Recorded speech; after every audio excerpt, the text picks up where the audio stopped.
એટલે ભક્તિવર્ધની અંદર જે કોમન ફેક્ટર છે બધા અધિકારીઓ માટે, એની આપણે ચર્ચા કરીએ છીએ કે ભક્તિવર્ધની અંદર દરેક પ્રકારના અધિકારી માટે ત્રણ આપણે ત્યાં મુખ્ય લઈએ છીએ. એક ઉત્તમ અધિકારી જે ત્યાગપૂર્વક એ ગ્રહ ત્યાગ કરે, જે દ્રઢ બીજ ભાવવાળા છે, અને અદ્રઢ બીજ ભાવ છે. એમાં બે પ્રકાર છે, અવ્યાવૃત્ત અને વ્યાવૃત્ત. તો અવ્યાવૃત્ત જે સેવા કરે છે એ અવ્યાવૃત્ત છે, અને વ્યાવૃત્ત જે છે એ સેવા કરતો નથી. તો ત્રણેય અધિકારી આપણે જોઈએ તો એ ત્રણેય માટે કોમન વસ્તુ શું છે? સેવા અવ્યાવૃત્ત માટે જ બતાવે છે. ત્યાગાત શ્રવણ કીર્તનાથ જે ઉત્તમ અધિકારી છે, બીજ ભાવે દઢેતુ સ્યાત, ત્યાં સેવા નથી. કથાથી વ્યસન ભાવ પ્રાપ્ત થયેલો છે એટલે જ ગ્રહ ત્યાગ કરે છે. ભગવાન બિરાજતા હોય એવું ઘર છોડવાનું એ કોઈ વિધાન થતું નથી, કારણ કે પ્રભુની સાથે રહેવું એ મહાપ્રભુ જે આજ્ઞા કરે છે તેમ કે વૈકુંઠ સ્થિતિ અધિક ભક્ત ગ્રહ સ્થિતિ બોધકાય નમઃ બ્રહ્મભાવાત્તુ ભક્તાનામ ગ્રહ એવો વિશિષ્યતે. તો આ સાક્ષાત વૈકુંઠ ધામ રૂપ છે, અને વૈકુંઠ કરતાં પણ અધિક એ ભક્તનું ઘર છે એવું કહેનારા આચાર્યચરણ ઘર છોડવાનું જો સેવા બનતી હોય ઘરમાં, અને સેવાને આપણે ત્યાં કેવળ સાધનરૂપ ન માનતા આપણે એને ફલરૂપ માનીએ છીએ, તો એવી ફલરૂપ સેવાને છોડીને વ્યાપી વૈકુંઠ અને ગોલોક ધામ કે નિકુંજ આદિ બધી લીલાઓ સહિત જ્યાં પ્રભુ બિરાજતો હોય એવા ઘરને છોડવાનો આચાર્યચરણનો અભિપ્રાય ક્યારેય હોઈ શકતો નથી. એટલે જે બીજ ભાવે દહેતુ સ્યાત ત્યાગાત શ્રવણ કીર્તનાથ વાળો જે અધિકારી છે એ કથાથી વ્યસન ભાવાપન્ન થયેલા અધિકારી છે, એટલે કથા પક્ષથી એ વ્યસન ભાવને પ્રાપ્ત કરેલો છે. તો ત્યાં પણ એક કોમન વસ્તુ શું છે? ત્યાગાત શ્રવણ કીર્તનાથ. શ્રવણ કીર્તન ત્યાં છે. ત્યાગ કરીને ઘરથી બહાર નીકળી ગયા પણ શ્રવણ કીર્તનની અંદર પરાયણ છે. નહીં તો ત્યાગ કરવાનો પણ કોઈ અર્થ નથી. જો શ્રવણ કીર્તન ન બનતું હોય તો ખાલી ત્યાગ કરીને નીકળી જઈએ એનો કોઈ અર્થ નથી. ખાલી હોટલ બજારનું ખાનપાન છોડી દઈએ, ખાલી નાત જાતની અંદર ખાનપાન છોડી દઈએ તો એનાથી કંઈ પ્રાપ્ત ન થાય. સારો આચાર પાડ્યો એટલું બને કે આચાર સારો, આચાર ભ્રષ્ટ નથી, પણ એનાથી કંઈ એવા આચાર પાડવા માત્રથી કંઈ ભક્તિ દ્રઢ થઈ જતી નથી. એની માટે તો શ્રવણ કીર્તન, બજારનું ખાનપાન છોડ્યું કે અસમર્પિત ખાનપાન છોડ્યું કે નાત જાત વગેરેનું ખાનપાન છોડ્યું એનાથી કંઈ આપણે કંઈ બહુ મહાનતા સિદ્ધ કરી નથી. પણ જો શ્રવણ કીર્તન બને તો ત્યાગ પણ શોભે કે જે આપણે કંઈ છોડ્યું છે તો ભગવત ચરણ પ્રાપ્ત્યર્થ હોવું જોઈએ. તો આપણે ખાલી શું કરીએ છીએ? અસમર્પિત ત્યાગ કરીએ અન્નનો. ઓમ તો સમર્પિત નથી થતા આપણે, પણ અસમર્પિત અન્ન છોડીએ, ખાનપાન છોડીએ, ત્યારે આપણને એમ થાય કે નહીં બસ આપણે ઘણું આગળ નીકળી ગયા છીએ. પણ શ્રવણ કીર્તન જો ન બને તો જેમ કે તાળા હોય પણ ધન ન હોય, તાળા લગાડેલા હોય તો એ તાળા કંઈ શોભતા નથી કે ધન તો છે નહીં, તો તાળા આટલા શું કામ મારે છે કિંમતી તાળા? તો એવું આચાર પણ એવો થઈ જાય કે જેનાથી કંઈ ભક્તિની અંદર આગળ વધી શકાતું નથી. ઉલટાનો અધપાત થવાનો ભય રહે છે, કારણ કે એને અભિમાન ઇત્યાદિ અહંકાર વગેરે વધવાથી અધપાત થવાય. પણ આગળ તો નહીં વધાય. તો આગળ વધવું હશે તો ત્યાં શ્રવણ કીર્તન આવશ્યક છે. પ્રભુના લીલાના સ્વરૂપના નામના એ કથા કીર્તન શ્રવણ કીર્તન પરાયણ રહેવાથી જ એ ભક્તિભાવ દ્રઢ થઈ શકે. તો બીજ ભાવે દઢેતુ સ્યાત ત્યાગાત શ્રવણ કીર્તનાથ, અને અવ્યાવૃત્તો ભજેત કૃષ્ણમ પૂજયા શ્રવણાદિભિઃ. તો અવ્યાવૃત્ત સેવા કરવાથી પણ હજી અધૂરું છે.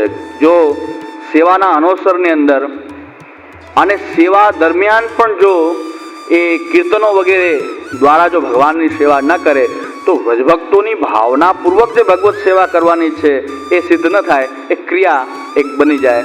તો સેવાની અંદર પણ કથાનું ફેક્ટર જે છે, સેવા સાથે કીર્તનો છે જે આપણે પ્રભુની સન્મુખ ગાન કરીએ છીએ, સમય સમયનું ગાન કરીએ છીએ, તો એ લીલા આપણે અનુભવ કરવામાં આવે છે.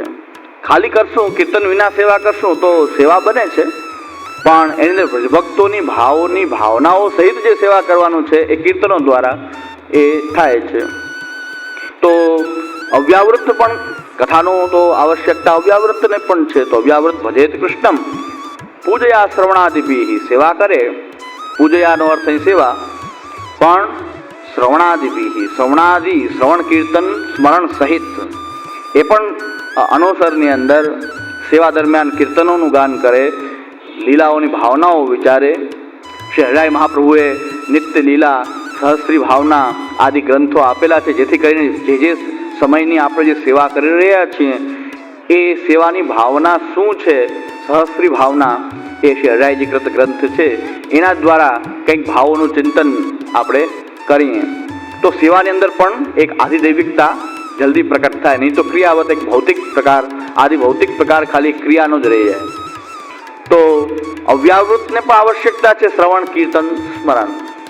અનવસરની અંદર માર્ગીય ગ્રંથોનું અધ્યયન કરે, ભાગવત, શ્રીમદ ભગવદ્ ગીતા એવા શાસ્ત્રોનું એ અધ્યયન કરે, આચાર્યચરણના ગ્રંથોનું અધ્યયન કરે. અને એ જો ન કરે તો પણ પાછું સેવા પણ ક્યાંક ક્રિયાત્મિકા થઈ અને સેવાથી પણ ક્યાંક પાછા મહાપ્રભુના સિદ્ધાંત વિરુદ્ધ પ્રકારો જો સેવામાં પણ આવી જાય તો સેવા પાછી નાશનું કારણ પણ બની જાય. ભક્તિ ભાવે તો તીરસ્તો યથા દુષ્ટે સ્વકર્મભિઃ. એ ન્યાયથી પાછું સેવા પણ ક્યાંક સિદ્ધાંત વિરુદ્ધ સેવા પણ જો શરૂ થઈ જાય તો પણ સેવાથી પણ પાત થઈ જાય. એના માટે ભક્તિભાવ દ્રઢ રાખવા માટે ભગવત સેવાની સાથે એ શ્રવણ, કીર્તન અને સ્મરણની જે આવશ્યકતા રહેલી છે અનુસરની અંદર, એ શ્રવણ, કીર્તન, સ્મરણ એ આવશ્યક છે. કારણ કે જેમ પેટ્રોલ હોય ત્યાં સુધી ગાડી દોડે, પછી પાછું પેટ્રોલ ન પુરાવે તો ગાડી ચાલે ખરી પણ પછી એ ગાડીનો એ ડચકા મારવા માંડે, એ પછી એન્જિન પણ ફેલ થઈ શકે, અંદર સ્પેર પાર્ટ પણ ખરાબ થાય કે એન્જિન એ પેટ્રોલ વગર ગાડી ચલાવ્યા જ કરે. તો પેટ્રોલ ભરેલું હોય ગાડી સરસ ચાલે, આપણને એમ લાગે ઓછું થઈ ગયું છે, ડચકા મારે છે, ફરી પેટ્રોલ પુરાવવું જોઈએ. તો એ આપણું મહાપ્રભુજીનું આવર્તન એવું છે કે સેવા અને અનુસરમાં કથા પાછું બળ આપે છે સેવાને. અને આ સેવા જે છે એ આપણી સેવાની આ ગાડી ચાલ્યા કરે એટલા માટે પોષણ આવશ્યક છે. સત્સંગ અને ત્યાં શ્રવણ, કીર્તન, સ્મરણ જે છે એ આપણો ભાવ સેવાની અંદર પણ વધારે છે, બનાવી રાખે છે, દુસંગથી બચાવે છે. તો આપણી સેવા ક્રિયાત્મક ન બનવા દે, આપણી સેવાની અંદર આચાર્યચરણની આજ્ઞા વિરુદ્ધ કોઈ પ્રકાર આપણી સેવામાં અંદર આવી ન જાય, એ બધું આપણને બચાવનારું તત્વ છે શ્રવણ, કીર્તન, સ્મરણ, મહાપ્રભુજીના ગ્રંથોનું આવર્તન. તો અવ્યાવૃત્તો ભજેત કૃષ્ણમ પૂજયા શ્રવણાદિભિઃ. એ સેવાની સાથે પણ કથા કરે. ત્રીજો અધિકારી વ્યાવૃત્તોપી હરૌ ચિત્તમ શ્રવણાદૌ ન્યસે સદા. વ્યાવૃત્ત જે ભગવત સેવા કરી શકતો નથી એ વ્યાવૃત્ત. ભગવત સેવા જેનાથી બનતી નથી તો એ શું, એને માટે વ્યાવૃત્તોપી હરૌ ચિત્તમ શ્રવણાદૌ ન્યસે સદા. એને શ્રવણાદિ માટે, શ્રવણ, કીર્તન માટે સતત એ પ્રયત્ન કરવો. ગ્રહસ્થિતિપૂર્વક ઘરમાં રહીને સેવાની અંદર સમય ન સચવાય, પ્રતિબંધકો હોય, અનેક પ્રકારની વ્યસ્તતા હોય, પણ કથા ગમે ત્યારે કરી શકાય. તો કથાની અંદર એવું બંધન નથી કે સવારે ઠાકોરજી મંગલા આ ટાઈમે થાય કે રાજભોગ આ ટાઈમે થાય. કથા જ્યારે પણ એને વ્યસ્તતામાંથી સમય પ્રાપ્ત થાય કથા કરી શકે. અને આ રીતે જો કથા કરતો રહે ગ્રહસ્થિતિપૂર્વક તો ભક્તિભાવ એનો પણ આગળ વધી શકે છે, એને પણ પ્રેમ અવસ્થા, આસક્તિ કે વ્યસનનો અનુભવ થઈ શકે છે. તો ગ્રહસ્થિતિપૂર્વક જે ભગવત સેવા નથી કરતા એમને જ્યાં ત્યાં દર્શનો માટે ભટકવાની આવશ્યકતા નથી. એમણે પણ ઘરમાં સ્થિર થઈ અને કથા કરવી જોઈએ. દર્શનો કરી, કોઈના ઠાકોરજીનું દર્શન કરી લેવાથી શું ફાયદો? કોઈ સેવા કરે, આપણે દર્શન કરી આવીએ, કોઈના ઠાકોરજીનો પ્રસાદ લઈ લઈએ, જ્યાં ત્યાં ભટકતા રહીએ તો એનાથી ફાયદો નથી. એના કરતાં આપણે ત્યાં ઠાકોરજી નથી બિરાજતા તો આપણે ઠાકોરજી કદાચ સ્વરૂપથી આપણને પ્રાપ્ત નથી થતા તો નામથી પ્રાપ્ત થાય, ગુણથી પ્રાપ્ત થાય. તો ગુણ અને સ્વરૂપમાં પણ ભેદ નથી. તો ભગવાન આપણને ગુણ દ્વારા મળવા ઈચ્છે છે, ગુણ રૂપે મળવા ઈચ્છે છે, એમ માનીને આપણે ભગવાનનું સેવન કથામાં કરવું જોઈએ. તો આપણે શ્રીમદ ભાગવત ની લીલાઓનો વિચાર એ મહાપ્રભુજીના ભાગવતાર્થ નિબંધ અને મહાપ્રભુજીના ગ્રંથો સાથે શ્રીમદ ભાગવતનું આપણે અધ્યયન કરવું જોઈએ. જે વ્યાવૃત્ત છે એમણે તો એમાં જ ચિત્તને સ્થાપિત કરવું જોઈએ, હરિમાં ચિત્ત સ્થાપન કરવું અને સાથે સાથે કથામાં પણ ચિત્ત સ્થાપન કરવું, શ્રવણ, કીર્તન અને સ્મરણમાં ચિત્તને સ્થાપિત કરવું. તો ત્રણેયની અંદર આ ત્રણ અધિકારી આપણે જોઈએ કે જે વ્યસન ભાવને પ્રાપ્ત કરેલા છે એવા ગ્રહત્યાગી પણ શ્રવણ, કીર્તન, સ્મરણ કરે, જે સેવા કરે છે એ પણ શ્રવણ, કીર્તન પરાયણ હોય, અને જે સેવા નથી કરતા એ પણ શ્રવણ, કીર્તન, સ્મરણ પરાયણ હોય. તો બધાને માટે કોમન ફેક્ટર હોય તો એ છે શ્રવણ, કીર્તન, સ્મરણ. અને શ્રવણ કેની પાસેથી શ્રવણ કરવું? શ્રવણની અંદર આપણે પોતે અધ્યયન કરીએ મહાપ્રભુજીના ગ્રંથો જે છે એ આપણે પોતે પાઠ કરીએ, અધ્યયન કરીએ, અને કોઈ જો ભગવત ભક્ત મહાપ્રભુજીમાં નિષ્ઠા રાખવા વાળો અને સદગુરુ પાસેથી જો એમણે મહાપ્રભુજીના ગ્રંથોનું અધ્યયન કરેલું હોય એવો કોઈ ભક્ત, એવો કોઈ વક્તા જો પ્રાપ્ત થાય અને એની સાથે શ્રી મહાપ્રભુજીના ગ્રંથોનું અધ્યયન કરવાનો જે લાભ મળે એ આપણે પોતે જે અધ્યયન કરીએ એના કરતાં એ આનંદ અધિક આવે, એમાં કોઈ સંશય નથી. પણ આ વક્તા શ્રી મહાપ્રભુજીમાં નિષ્ઠાવાળા છે. વક્તા જે છે એમણે પોતાના સાચા સદગુરુ પાસેથી, યોગ્ય ગુરુ પાસેથી માર્ગીય ગ્રંથોનું અધ્યયન કરેલું છે. શાસ્ત્રોની અંદર કંઈક એમનો પ્રવેશ છે. મહાપ્રભુજીના હાર્દને સમજે છે કે શ્રી મહાપ્રભુજીના ગ્રંથો જે છે એમનું એમને સ્મરણ, એને પોતે પણ શ્રવણ કીર્તન સ્મરણ મનન કરેલું છે, કરે છે. આ બધા જ વસ્તુનો અભ્યાસ કર્યા પછી બહુ જ્ઞાની હોય, સંસ્કૃતના કે શાસ્ત્રના ધુરંધર વિદ્વાન હોય, પણ એવું જરૂરી નથી કે આપણે એને વક્તા તરીકે પસંદ કરી લેવા ફક્ત એટલી વિદ્વતા જોઈને. આ વિષય આપણો જલભેદનો વિષય છે કે વક્તાની પસંદગી કરીને પછી એની પાસેથી આપણે એ ભગવદ્ ગુણો, ભગવદ્ લીલા, સ્વરૂપ, માર્ગીય ગ્રંથ, ભાગવતજી વગેરે શ્રવણ કરવું જોઈએ. તો સદગુરુ પાસેથી એમણે અધ્યયન કરેલું હોય, પોતે મહાપ્રભુજી સિદ્ધાંતમાં નિષ્ઠાવાળા હોય, ખાલી બોલવાના સિદ્ધાંત ન હોય, કંઈક જીવનમાં આચરણ હોય, આ બધી વસ્તુની ચકાસણી કરીને સંગ કરવો. અન્યથા તો પોતે જ શ્રી મહાપ્રભુજીની સન્મુખ બેસીને આપની વાણી જે સ્વરૂપાત્મક છે, આપની વાણી એમ માનીને શ્રી મહાપ્રભુજીનો આશ્રય 8452 ભગવદીઓ એ વાર્તા પ્રસંગો રૂપે બિરાજે છે, એમનો સંગ અને ભાગવત પાઠ. જો વક્તા ભગવદીય મળી જાય તો આનંદની વાત છે. આવો ભક્ત, અને એ આનંદ અધિક આવે છે, એમાં કોઈ સંશય નથી. કંઈ આપણને ન સમજાતું હોય તો એનું નિરાકરણ પણ એમાંથી આપણને પ્રાપ્ત થઈ જાય.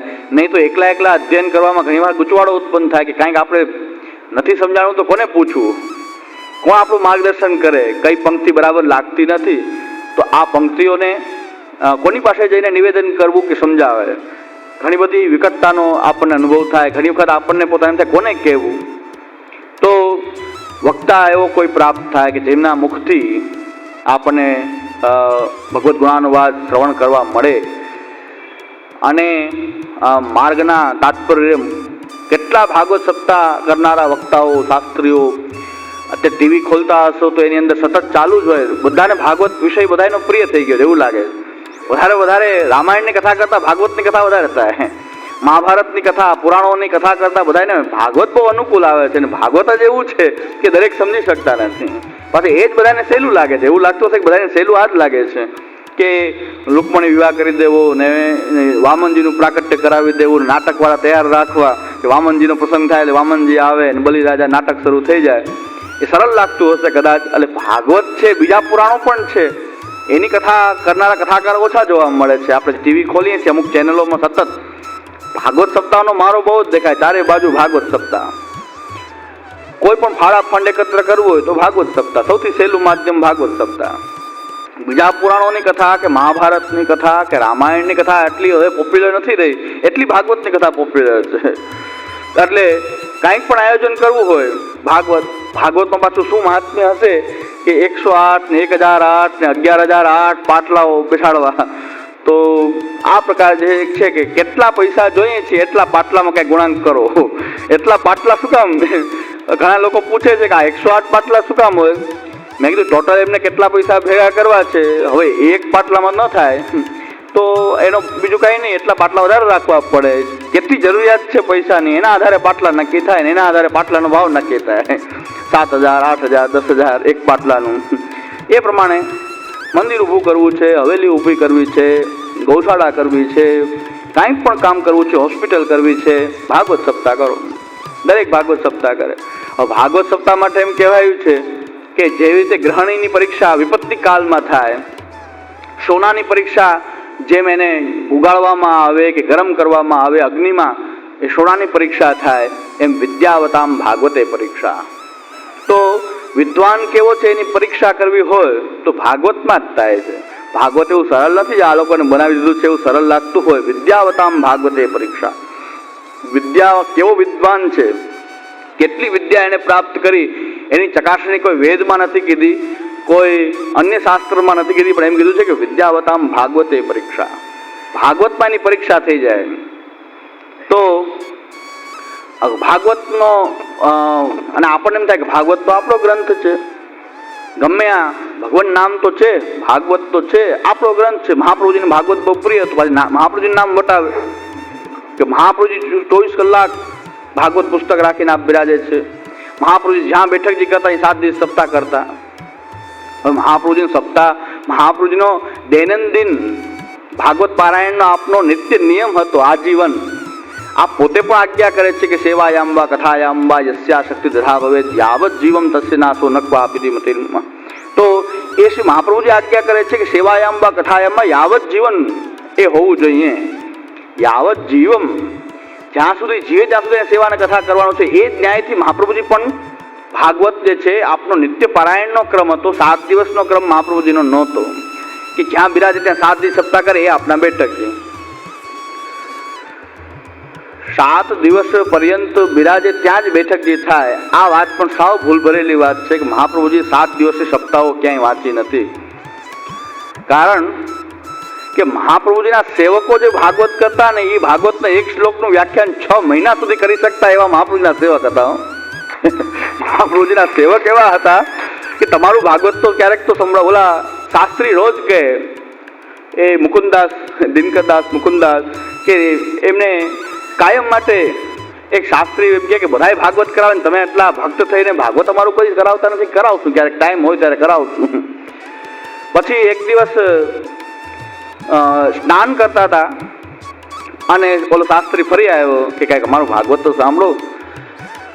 તો પછી કે એમણે કીધું ક્યારેક એવો સમય હશે ત્યારે સાંભળશું. ત્યારે એક દિવસ કીધું હવે તો તમે જ સંભળાવો તમારું ભાગવત કેવું છે.